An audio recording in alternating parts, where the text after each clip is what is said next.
Bienvenidas y bienvenidos, queridas amigas y amigos, a Foro 17.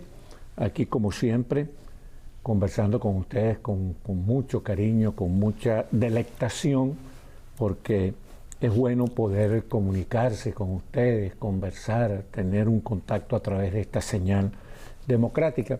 Y es bueno tener la oportunidad siempre en este programa de conversar con gente muy valiosa, gente muy provechosa, gente dedicada a su profesión, a las cosas que le permiten vivir con calidad de vida, pero también dedicada al servicio público, dedicada al amor al prójimo, dedicada a ser útil a los demás. Y hoy vamos a conversar con un sujeto que tuve la grata oportunidad de conocerlo, porque él forma parte del Consejo Académico de la Broward International University. A mí me incorporaron a ese consejo académico. Conocerlo a él fue una buena experiencia porque uno conoce gente nuestra, valiosa, gente que viene a enriquecer la sociedad norteamericana. Yo insisto mucho en que no vinimos a envenenar la sangre norteamericana, sino a enriquecer la sangre norteamericana con el trabajo de nuestra gente, el empeño, la disciplina, la confianza en sí mismo. Bueno, este caballero es colombo-americano.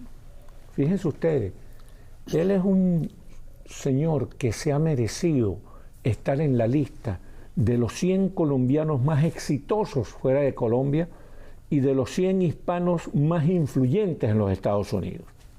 Es un hombre que tiene 60 años como arquitecto, especialista en desarrollo urbano, desarrollo de negocios internacionales, educación, tecnología, egresado de un instituto de mucho prestigio, el Instituto Tecnológico de Massachusetts, lo que llaman en inglés el MIT.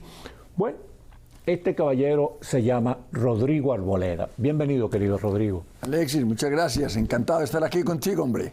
No, y nosotros contigo. Y sobre todo, el placer que a mí particularmente me da, y sé que lo van a compartir nuestros televidentes, de conocer una vida tan interesante, tan rica, tan acontecida como la vida tuya. Cuéntanos cómo fue que te viniste de Colombia para acá. ¿Qué hacías en Colombia antes de venirte para acá? Bueno, yo me crié en Colombia, en Medellín, mi ciudad natal. Entonces tú eres paisa. Yo soy paisa.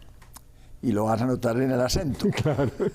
Y a los 19 años me vine a estudiar a Boston, a MIT, como tú lo dijiste, me gradué como arquitecto allí. Regresé a Colombia y practiqué la arquitectura muy exitosamente. Pero ¿Siempre en Medellín? En Medellín. Fui inclusive el presidente de la Sociedad Colombiana de Arquitectos en mi ciudad natal. Pero me picó el bicho. Porque es una cuestión bien curiosa, ¿no? Porque Medellín junto a Melbourne, a Curitiba, de Brasil, son ciudades modelos desde el punto de vista urbano, ¿no? Sí, sí, es una ciudad que tuvo su plano maestro en el año 52 por un famosísimo arquitecto y urbanista catalán, José Luis Sert, que diseñó, entre otras cosas, el Museo de Picasso en Barcelona, la Galerie Maet en el sur de Francia. Fue 17 años decano de arquitectura y urbanismo en Harvard University. Y él diseñó esa plano maestro en una época en que había dos arquitectos mundiales que se proclamaron como verdaderos urbanistas, que fueron Le Corbusier, por un lado, y José Luis Sert, por el otro. Y son más o menos contemporáneos del brasilero, ¿no? Sí, de Niemeyer, ¿no? De Oscar Niemeyer y de Lucio Costa. Y bueno, él hizo el plano regulador de Medellín. Lo interesante fue que es la única ciudad existente en el mundo en ese momento a la cual el plano regulador que había diseñado se llevó a cabo. En las demás todas quedaban engavetadas en una oficina muy bonita para escribir un libro, pero nada más. Medellín, en esos 25 años que me tocó a mí ser presidente de la Sociedad Colombiana de Arquitectos, diseñó un plano regulador y lo llevó a cabo. Y a mí, como presidente, me tocó el placer y el honor de invitar a José Luis Sert, que todavía estaba vivo en ese momento, a que fuera a Medellín y nos acompañara y estudiáramos qué había pasado con la ciudad. Es una ciudad que llevó a cabo... ¿Se mostró satisfecho? Bueno, no sé, en realidad sí y no sé, porque dijo, mire, aquí lo que hicieron fue una colcha de retazos. ¿no? En realidad se perdió el espíritu original. Entonces yo le sugerí, bueno, entonces estuvimos a ver qué pasó. Teníamos un comité muy multidisciplinario de la ciudad, de las facultades de arquitectura, de los organismos sin fines de lucro. Y llegó un momento en que me dijo, vea, Rodrigo, no mote más su dinero. Yo ya sé qué pasó aquí. En los 25 años que han pasado desde que yo diseñé el plano regulador y ustedes lo llevaron a cabo, Medellín ha tenido 42 alcaldes. Cuando usted tiene un alcalde que dura 8 meses en promedio por ley de probabilidades, es imposible porque cada uno llega como dicen en el lenguaje taurino, con su cuadrilla, y cada uno quiere dejar su impronta en lo que están haciendo, y todos piensan que el que vino anterior a ellos lo hizo mal. Entonces es imposible. Eso cambió en nuestras ciudades, ya los alcaldes son nombrados por votación popular, lo mismo que los gobernadores. Anteriormente eran nombrados a dedos por el presidente de la República. Por cierto, ahorita tienen un alcalde muy bueno, Fico Gutiérrez, ¿no? Exactamente. Medellín tuvo la fortuna, exceptuando uno solo, de tener 5 o 6 alcaldes que, a pesar de ser de partidos políticos diferentes, tuvieron un hilo conductor muy parecido y con un gran espíritu de vocación de defensa de la ciudad y de defensa de la democracia. Pero entonces, bueno, yo me picó el bicho, yo soy de origen libanés por parte de mi madre.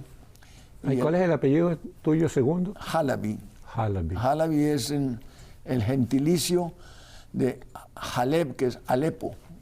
De ahí viene mi familia materna, sirio-libanesa. Sirio-libanesa. Entonces, me dio, sin tener la más mínima idea, de meterme a promover con una serie de amigos un negocio que en ese momento era incipiente en Colombia y que se volvió muy famoso después, que fue montar un cultivo de flores de exportación, flores frescas de exportación. Hoy en día Colombia es el mayor exportador de flores frescas en el mundo, y Miami es la ciudad importante por la cual entran acá. Y eso fue lo que me trajo aquí 15 años más tarde, después de graduado de arquitecto, dizque para abrir por un año la oficina de mercadeo de las flores. Imagínate. Y mírenme aquí, 48 años después, aquí todavía. Es curioso, porque mi mujer Teresa estuvo en el negocio de las flores mucho tiempo, y lo que traían eran flores de Colombia, sobre todo, y Ecuador. Claro, a mí me tocó montar la oficina de mercadeo acá. Después me tocó manejar el transporte de las flores, manejé la aerolínea que traía las flores. Entonces han sido a través de los años un montón de actividades, tal vez porque llevo 60 años de graduado, es por lo que me ha tocado vivir muchas veces, y me ha tocado reinventarme muchas veces, porque he tenido una vida muy... Bueno, entonces te quedaste aquí y comenzaron tus reinvenciones, ¿no? Exactamente. Yo me he reinventado, estaba hablando en estos días con alguien, cada 5 o 6 años me ha tocado reinventarme, por motivos diferentes de la vida, no por necesidades, pero una de las actividades que más me ha traído placer y beneplácito fue que un compañero mío de clase de arquitectura, con el correr de los años, se quedó de profesor de MIT y se convirtió en un gran gurú de la informática, y una persona tremendamente innovadora y creativa, llamado Nicolás Negroponte. Y con él, en el año 82... ¿Cuál es el origen de Negroponte? Que él es muy famoso, pero yo no tengo claro cuál es el origen de él. Es una familia griega. Griega. Su hermano fue el subsecretario de Estado de Estados Unidos. Sí, señor. Durante muchos años, y embajador de Estados Unidos ante la ONU, dentro de muchas otras actividades, John Negroponte. Pero lo curioso del caso fue que en aquel momento, en el año 82, el presidente Belisario Betancourt de Colombia estaba promoviendo su plataforma política que se llamó Educación a Distancia. Esa era su verdadera cosa, porque él venía de un origen muy humilde. Él caminaba descalzo todos los días a un pueblito llamado Amagá, en las montañas de Antioquia. Y es uno de los presidentes de más grata recordación de Colombia. Claro, porque era un profesor, era una persona que dijo, yo llegué de presidente solamente por mi educación, por lo que yo aprendí en la escuela. Y por lo tanto yo quiero que las personas que les tocó pasar por las mismas penurias que yo pasé, puedan verdaderamente disfrutar de los mismos beneficios que la educación me dio a mí.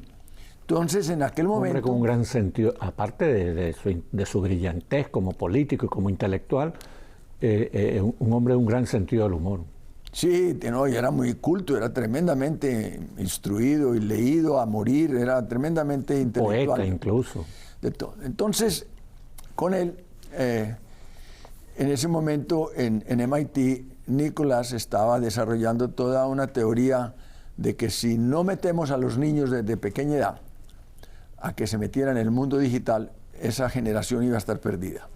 Era tal vez producto de dos libros que fueron muy seminales en aquella época, un famoso futurólogo llamado Alvin Toffler, muy conocido. Sacó un libro llamado El Shock del Futuro, por allá en 1972, que era ese shock del mundo digital que nadie entendía qué demonios era aquello. Y después, unos 7 años más tarde, ya a finales de los años 70, sacó el segundo libro que se llamó La Tercera Ola. ¿Y cuál era la tercera ola? La tercera ola era precisamente la revolución digital. Y había otros personajes muy gracioso y un personaje muy interesante, un filósofo, y digo gracioso porque tenía una personalidad muy rara, que se llamaba Jean-Jacques Servan-Schreiber, de Francia, que sacó también 2 libros. El primero también más o menos a la misma época del primer libro de Alvin Toffler, que se llamó El Desafío Americano, Le Défi Américain. Y era decirle a los europeos, despierten muchachos, que vienen los gringos y nos van a comer fríos porque no estamos metiéndonos en el mundo de la tecnología.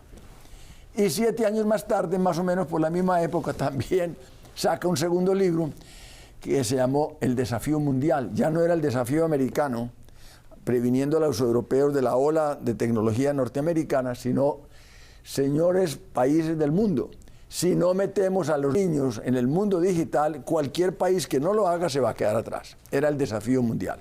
Entonces el presidente Mitterrand monta un proyecto basado en la filosofía de Jean-Jacques y se enganchan a Negroponte, que se fuera de MIT para París, a montar lo que se llamó el Centro Mundial de la Informática. Ah, él fue el que lo montó en París. Sí, Jean-Jacques Servan-Schreiber bajo Mitterrand. Y Mitterrand es el que engancha a Negroponte. Curioso que François Mitterrand, un presidente socialista de Francia, sí, era un hombre muy moderno. Y la entendía porque de ideas avanzadas.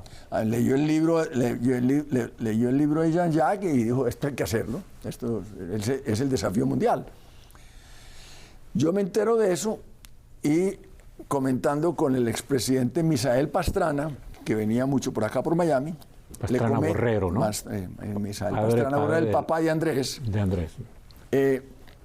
Me dice, no, pues esto le va a encantar a Belisario, que su campaña, y él se posesiona ahora en 3 meses, le va a encantar esto. ¿Cuál sería mi sorpresa cuando 3 meses y pico más tarde recibo una llamada acá de Palacio en Bogotá, que el presidente quería hablar conmigo? A mí se me había hasta olvidado lo que le había comentado el presidente Pastrana. Y me dice, bueno, ¿qué fue lo que le contaste a Misael, que me tiene loco hablando de este tema de la educación de Negroponte y de París y de Mitterrand? Le cuento un poco por el teléfono y me dijo, no, yo necesito que usted se me venga para acá, rapidito. ¿Tú estabas en Estados Unidos en ese momento? Yo estaba allá aquí en Miami, ya estaba viviendo acá manejando el proyecto de las flores. Sí. Entonces le digo yo, presidente, yo con mucho gusto, cuando quiere que vaya, no, véngase mañana. Le digo, no, presidente, yo estoy en Miami, yo no estoy en Medellín. Me dijo, no, véngase como pueda. El hecho, pues, para hacerte el cuento corto, a los 15 días estaba yo con el expresidente Pastrana en París, en una misión especial del presidente Belisario, rogándole a Negroponte y a Mitterrand y a ellos que abriéramos una corresponsalía en Colombia. Nicolás casi me mata. Digo, pero Rodrigo, si yo apenas acabo de llegar aquí hace 1 mes y medio, ¿cómo me estás metiendo en estas? Pues ni cortos ni perezosos logramos obtener, para que no sonara como amigasmo, abrimos una sucursal en Pakistán, para el Asia, una en Senegal, en África, y la otra para América Latina, que fue en Bogotá. Y no te imaginas lo que alcanzamos a hacer en esos 3 años restantes del proyecto de Belisario Betancourt, que desgraciadamente se vino a pique con el tema de la incursión a la Corte Suprema de Justicia en Bogotá. Sí, el atentado. Cuando el atentado que mataron a la mayoría de los magistrados.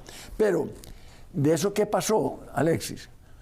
Que me picó el bendito bicho de la tecnología aplicada a la educación. Sí. Y no me lo he podido quitar de ese virus desde hace 40 y pico de años y aquí sigo batallando en esto. Entonces, Nicolás... En ese territorio, ¿qué has hecho? Cuéntale a la gente lo que has hecho en ese territorio.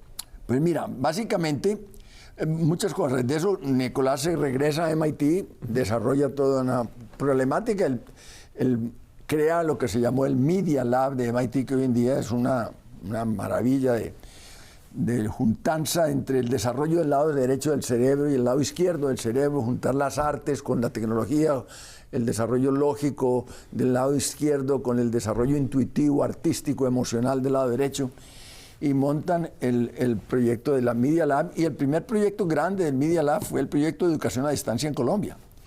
Entonces, desde eso me vinculé mucho, estuve como lo que llaman en términos tecnológicos académico visitante del Media Lab, pero lo más importante que logramos hacer fue que en el año 2004-2005 encontramos que el mundo ya estaba preparado para algo que habíamos visto 25 años más tarde, pero que éramos posiblemente demasiado pioneros en el asunto.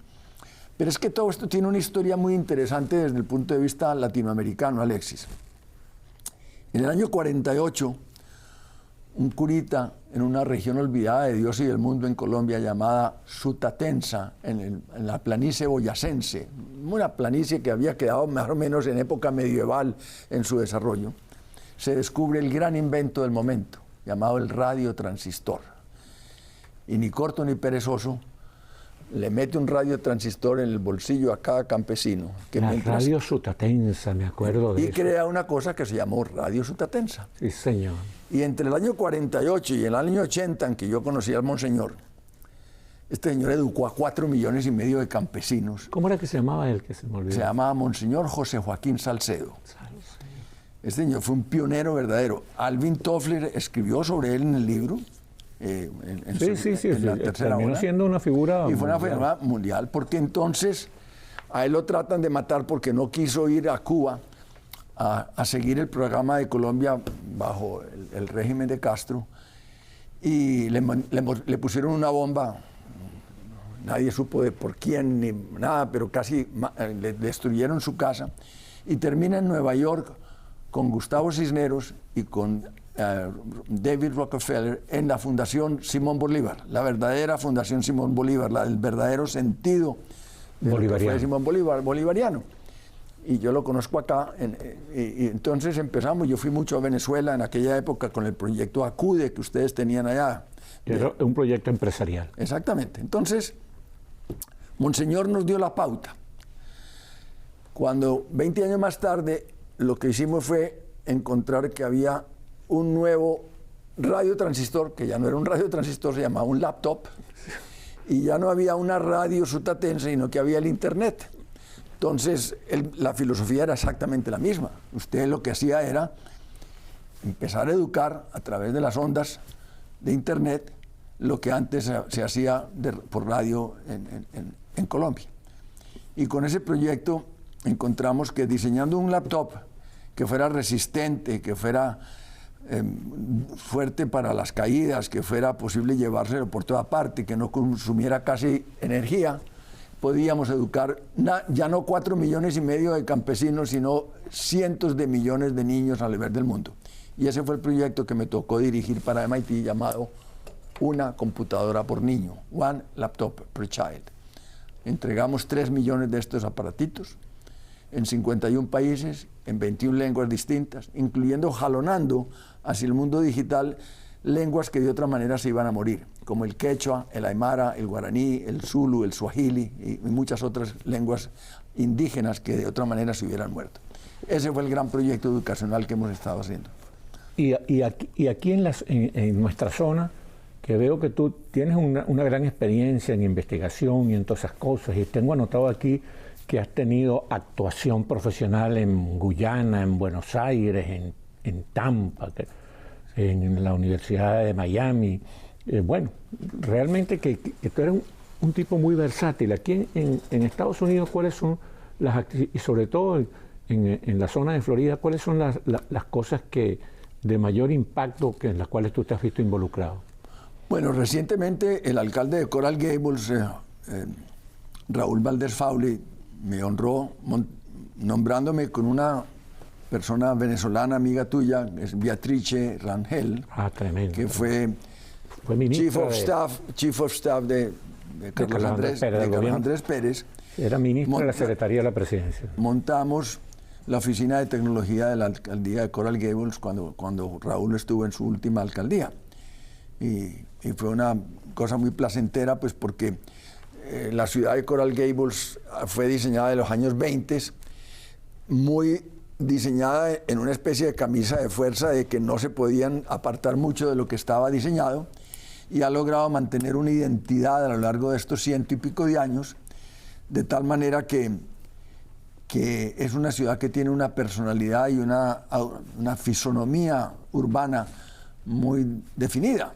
Entonces, fue muy placentero meter cómo esta ciudad, que ha sido la ciudad que más ha traído corporaciones internacionales a su entorno, pudiera modernizarse y mantenerse al día en todas estas tecnologías que en el momento en que Raúl estuvo de alcalde estaban emergiendo de una manera muy fuerte, como son la inteligencia artificial, el manejo masivo de datos, el blockchain y todo este tipo de cosas que están sucediendo hoy en día.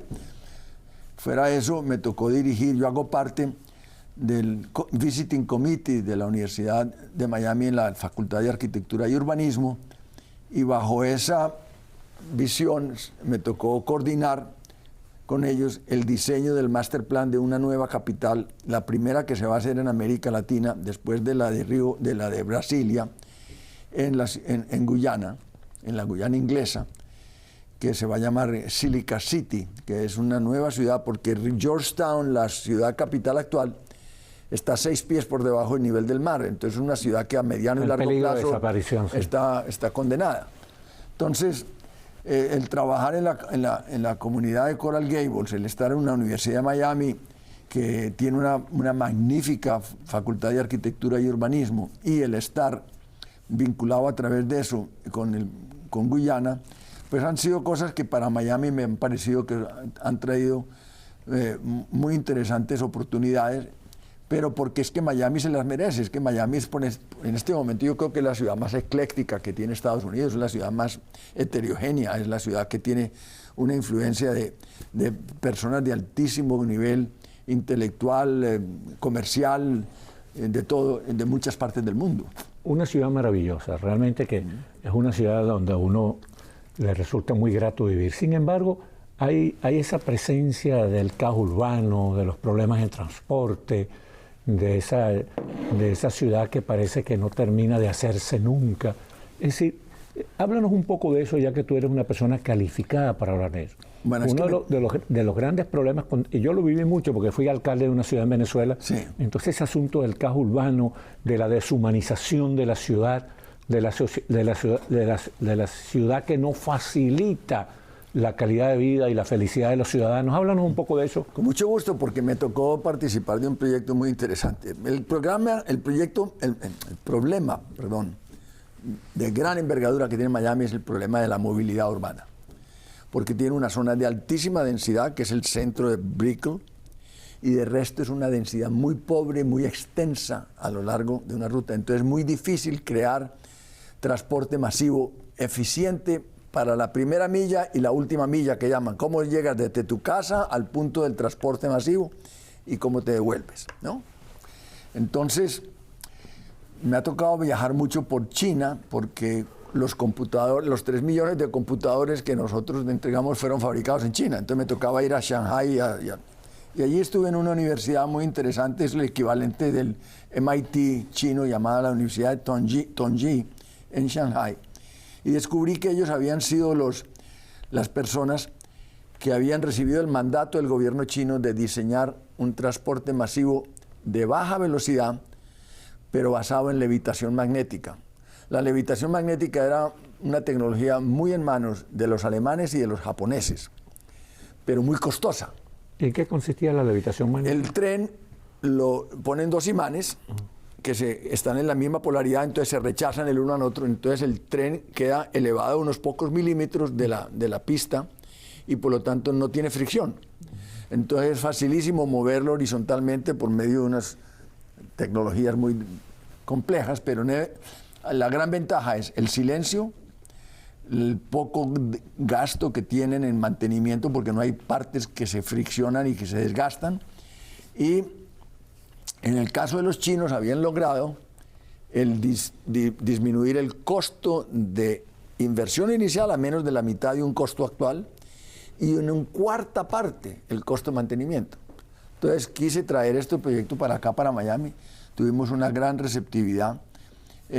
Estuvimos acompañados por el exalcalde de Miami, que fue tal vez el hombre que más hizo por cambiar a Miami, que fue Maurice Ferré, padre. Tremendo, tremendo. Y con él estuvimos fomentando mucho eso porque él hacía parte, él era el chairman y durante muchísimos años del Florida Transportation Committee. No, tengo entendido que Maurice fue el primer latinoamericano en ejercer una alcaldía en Estados Unidos. Claro, y el que transformó a Miami en los años 70 y 80. Él inmediatamente, cuando yo le conté de esto, porque yo he trabajado mucho con su hijo, con el doctor Ferré, el médico, dijo, no, esto hay que hacerlo, eso hay que traerlo acá. Pues llevamos una delegación de 22 personas a China, vinieron una delegación de 20 y pico de personas de China para acá, y todo lo teníamos montado y listo cuando se desató la guerra comercial entre China y Estados Unidos. Y nos dijeron, nada que tenga que ver con China puede aplicarse acá. Y hasta ahí duró el proyecto. Pero ese es el proyecto que más importancia tiene en este momento para Miami, porque el tráfico nos está asfixiando. Y a medida que seguimos construyendo edificios de altura, de alta densidad, el problema del tráfico masivo, tránsito masivo, se va a volver muy complicado acá. No, yo lo vivo cotidianamente porque vivo en Pembroke Pines y tengo que bajar a hacer cosas en el condado de Dade que son inevitables para mí. Y fíjate tú, hay otro problema que no sé si tú lo has trabajado, me imagino que sí, estoy completamente seguro que sí, que es la afrenta, el atropello a la naturaleza en nuestras ciudades. ¿Has trabajado eso? Sí, también, precisamente el diseño que hicimos de la nueva capital de Guyana es basado en que sea una capital sostenible en el tiempo, respetuosa de la naturaleza. La naturaleza es la que domina el concepto de diseño. Y en este momento estoy muy involucrado con un proyecto del socio mío de Guyana, es un brasileño llamado Rodrigo Veloso, que ha desarrollado, y yo soy uno de los primeros inversionistas semilla, pudiéramos decir, y acompañante filosófico del asunto, que se llama One Amazon. Es cómo proteger la Amazonía basado en el respeto por la naturaleza. Sí, señor, la Amazonía amenazada y que es vital para la humanidad que se salve. Bueno, este fue Rodrigo Arboleda, ya ustedes se dan cuenta que es un hombre valioso. Muchísimas gracias, queridas amigas y amigos, por haber tenido la amabilidad de vernos y escucharnos aquí en Foro 17.